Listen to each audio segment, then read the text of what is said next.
আজকে আলোচনা হয়েছে। মাননীয় মেয়র, আপনার তো কাউন্সিলররা নাই, তাহলে আপনি কিভাবে এই জনসেবাটা নিশ্চিত করবেন? আমরা তো এগুলো প্রথমত কথা হলো যে প্রশাসনিক যারা আছে তাদের সাথে আগে আলোচনা করব। আমাদের সাথে তো জনগণের সাথে সম্পর্ক আছে, আমাদের গ্রাসরুট পর্যন্ত দল আছে।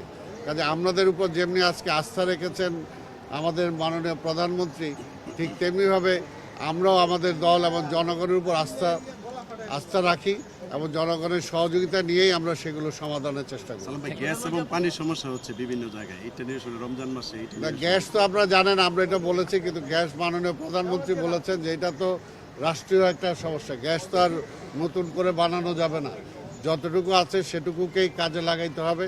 তারপর যদি নতুন গ্যাস কূপ খনন করে নতুন গ্যাস যদি আমরা আরও আহরণ করতে পারি তাহলে জনগণ উপকৃত হবে। সেই ব্যাপারে অবশ্যই সরকারের পক্ষ থেকে প্রচেষ্টা থাকবে।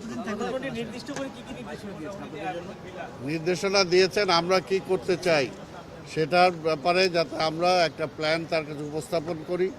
এবং ইমিডিয়েট যেটা দিয়েছে যে আবার ডেঙ্গু আসতেছে সামনে, কাজে মশার উপদ্রবটা কীভাবে কমানো যায় সেটা, আর ঢাকাটাকে ক্লিন কিভাবে করা যায়, ঢাকা সহ প্রত্যেকটা সিটিকে ক্লিন কিভাবে করা যায় সেটা, এবং বনায়নের ব্যাপারে এখন থেকে প্রস্তুতি গ্রহণ করে।